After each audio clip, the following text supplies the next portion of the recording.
여러분 안녕하십니까? 포항 MBC 뉴스투데이입니다. 오늘은 쾌청한 가을 날씨가 예상됩니다. 아침 저녁으로 기온이 선선해지면서 일교차는 주의하셔야겠습니다. 자세한 날씨 유하경 기상캐스터입니다. 주말을 앞두고 화창한 가을 날씨가 펼쳐집니다. 다만 가을비의 영향으로 찬 공기가 내려오면서 오늘은 아침 기온이 조금 내려갔습니다. 당분간 내륙을 중심으로 일교차가 10도 이상 벌어지겠고요. 아침 저녁으로 조금 선선하게 느껴질 수 있겠습니다. 한편 오늘 아침까지는 안개가 끼어 있어 교통안전에도 유의하시기 바랍니다. 내일은 밤이 길어진다는 의미의 절기 추분인데요. 계절도 가을로 성큼 더 다가갔습니다. 어제 대구의 낮 최고 기온은 21.2도로 머물렀는데 오늘 아침에는 18도로 어제보다 2도에서 3도가량 낮아졌고요.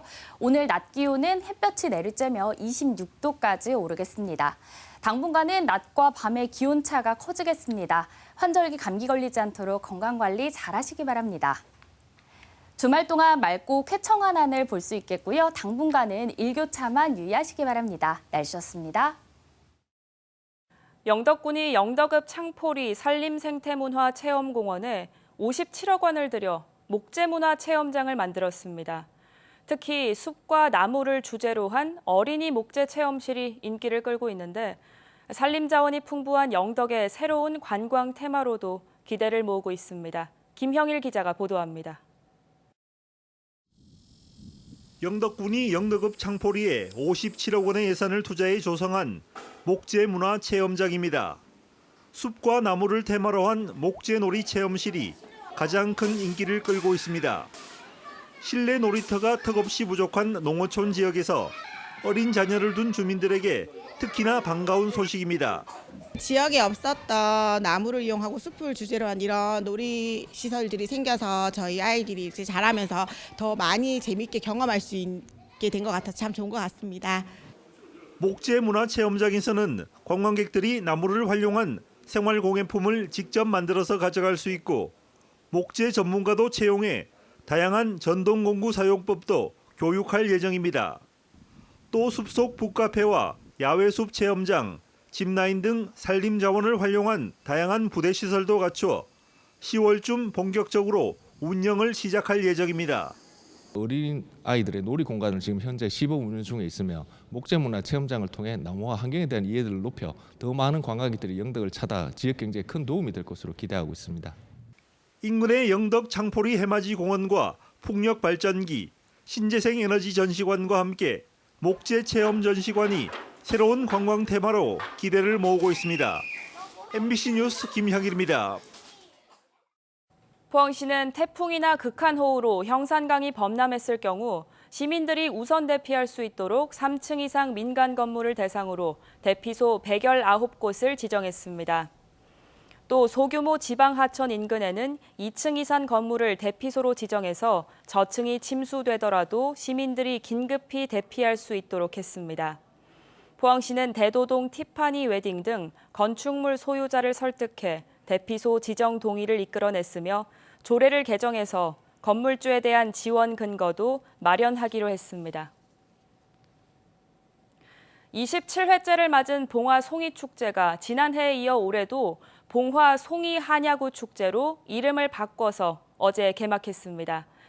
지역 소멸 대책으로 베트남 마을 조성을 계획 중인 봉화구는 베트남 왕조를 주제로 한 뮤지컬을 비롯해서 베트남과 관련된 행사로 축제를 다채롭게 꾸며 볼거리가 더 풍성해졌습니다. 이도은 기자입니다. 고온 탓에 더욱 귀해진 봉화송이. 태백산 남쪽 자락 청정자연에서 자란 봉화송이의 맛과 향이 오래 살 수 있도록 포장지로 정성스레 쌓여 있습니다. 옆에서는 봉화 한야구가 불판에 구워집니다. 한야구 시식하고 있습니다. 올해로 27회째를 맞이한 봉화 송이 축제가 지난해에 이어 봉화 송이 한야구 축제로 명칭을 변경해 개막했습니다. 축제장에서 만날 수 있는 한야구는 일반 사육 방식과 달리 봉화에서 난 당귀, 작약 등 한약재를 2년 동안 먹여 키웠습니다. 일반 한우보다 지방 함량은 적고 단백질 함량은 높습니다. 봉화 한야구 최고예요. 축제의 또 다른 볼거리는 베트남 문화를 즐길 수 있는 코너인데 베트남 리왕족의 왕자인 이용상과 후손인 이장발 장군의 만남을 담은 뮤지컬 리롱뜨엉이 눈길을 끕니다.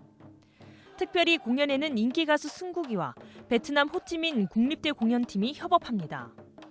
Tôi rất vui và tự hào vì hoàng tử Lý Long Tường cũng đã có xuất thân từ Việt Nam và chúng tôi tham gia cái chương trình này chúng tôi cũng mong muốn là đóng góp vào cái tình hữu nghị của hai dân tộc Việt Hàn.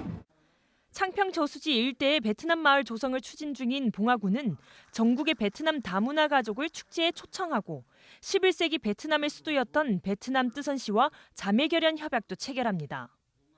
국내 유일의 베트남 유적지인 봉성면 충효당 일대를 K-베트남 밸리로 조성하는 사업을 진행하고 있습니다. 홍보 및 성공적 추진을 위해 올해 축제 기간 중 22일을 베트남의 날로 정하고 이 밖에도 민속놀이를 즐길 수 있는 제40회 청량문화제, 봉화 춘향목으로 목공 체험을 할 수 있는 목재 문화축제 등이 송이축제와 함께 이번 주말까지 이어집니다. MBC 뉴스 이도은입니다. 교육부는 무분별한 아동학대 신고로부터 정당한 생활지도를 보호하기 위해서 오는 25일부터 교육감 의견 제출 제도를 시행합니다. 교원에 의한 아동학대 신고는 교육지원청이 즉시 공유해 교육활동 전담 공무원이 사실관계를 파악합니다. 시도교육청은 전담자의 교육활동 확인서를 바탕으로 최종적으로 교육감 의견서를 작성해 조사, 수사기관으로 제출하는데 전 과정이 7일 안에 이뤄집니다. 시도교육청은 전담 인력을 배치하고 교육감 의견 제출 제도 정착을 위한 관계부처 합동 연수도 할 예정입니다. 국내 최대 규모의 사진 축제로 2년에 한 번씩 대구에서 열리는 제9회 대구사진 비엔날레가 오늘 개막합니다. 이번에는 유행하는 거대 담론을 배제하고 사진 매체가 가진 고유한 특성과 영향력이라는 본질적인 주제를 다룬다고 합니다. 이상원 기자가 보도합니다. 제9회 대구사진 비엔날레 주제는 다시 사진으로 사진의 영원한 힘입니다. 정치, 사회, 기후, 재난, 환경, 여성, 소수자 등 국내외 비엔날레가 주로 다루는 주제에서 벗어나 사진 매체의 고유한 특성을 전면에 내세웠습니다. 디지털 기술과 뉴미디어 등장으로 현대 시각 예술에서 사진의 영향력이 감소됐다는 시각에 반론을 제기하며 사진 매체의 영향력은 더 증가하고 있다는 메시지를 대중에게 전달합니다. 사진은 다른 매체가 갖고 있지 못한 어떤 힘을 갖고 있기 때문에 새로운 예술 표현 능력을 갖고 있기 때문에 여전히 사진의 시대고 포스트 포토그래피 시대가 아니라 여전히 온고잉 포토그래피 시대다. 주제 전시는 사진의 영원한 힘을 의미하는 10가지 소주제로 구성됐습니다. 증언, 시간 기록, 순간 포착, 확대, 연출 등 사진이 아니면 표현할 수 없는 영역들입니다. 세계적 사진학자인 프랑스인 미셀 프리조가 큐레이터로 참여했고 국내 작가 13명과 해외 작가 47명이 사진의 원초적인 힘과 에너지가 강력하게 드러나는 창조적 작품들을 보여줍니다.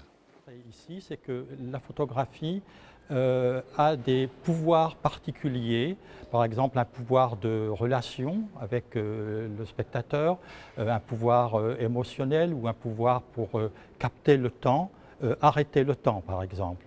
Ce sont toutes ces capacités photographiques que nous voulons transmettre au public. 사진의 비예측성을 고찰하는 특별전 사진의 돌발, 사진도시 대구의 힘을 1940년대부터 1980년대까지 입체적으로 조명하는 초대전, 대구 사진사 시리즈 등도 눈길을 끕니다. 영 아티스트 사진전, 장농속 사진전, 사진 강연 워크숍 등 전문가와 일반 시민이 자유롭게 참여하는 다채로운 프로그램도 마련된 제9회 대구 사진 비엔날레는 오는 11월 5일까지 대구 문화예술회관과 대구 시내 일원에서 만나볼 수 있습니다. MBC 뉴스 이상원입니다. 국민의힘 김용판 국회의원이 경찰청에서 받은 자료에 따르면 전기 킥보드 같은 개인형 이동장치 교통사고가 2020년 897건에서 2021년 1735건, 2022년 2402건으로 해마다 늘고 있습니다. 최근 3년 동안 개인형 이동장치 교통사고로 숨진 사람은 55명에 이릅니다. 특히 2022년 사고의 46.9%는 무면허 사고로 운전면허를 가진 만 16세 이상만 이용할 수 있게 한 법을 잘 지키지 않은 걸로 나타났습니다. 김 의원은 대여 사업자에게 운전 자격을 확인하도록 하는 등 시스템 구축이 필요하다고 주장했습니다. 대구 경북 금융기관의 수시는 큰 폭으로 줄고 여시는 증가세를 이어가고 있습니다. 한국은행 대구 경북 본부에 따르면 7월 대구 경북 수시는 1조 3천억 원 줄었습니다. 상호저축은행과 신탁회사 등은 늘었지만 새마을금고는 건전성 우려에 1조 4천억 원이 줄었습니다. 비은행 금융기관 수시는 1조 원이 줄었고 은행도 2,600억 원이 줄었습니다. 여시는 계절적인 수요로 기업 대출이 늘고 주택 구입 수요가 이어지면서 가계 대출도 늘면서 증가세를 이어가고 있습니다. 올해 추석 차례상 차림 비용이 평균 30만 3천 원인 걸로 조사됐습니다. 한국농수산식품유통공사가 조사한 올해 추석 차례상 차림 비용은 평균 30만 3천 원으로 지난해보다 4.9% 줄었습니다.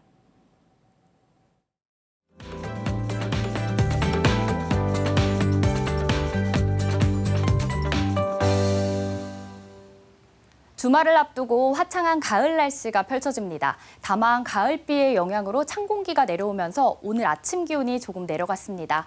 당분간 내륙을 중심으로 일교차가 10도 이상 벌어지겠고요. 아침 저녁으로 조금 선선하게 느껴질 수 있겠습니다.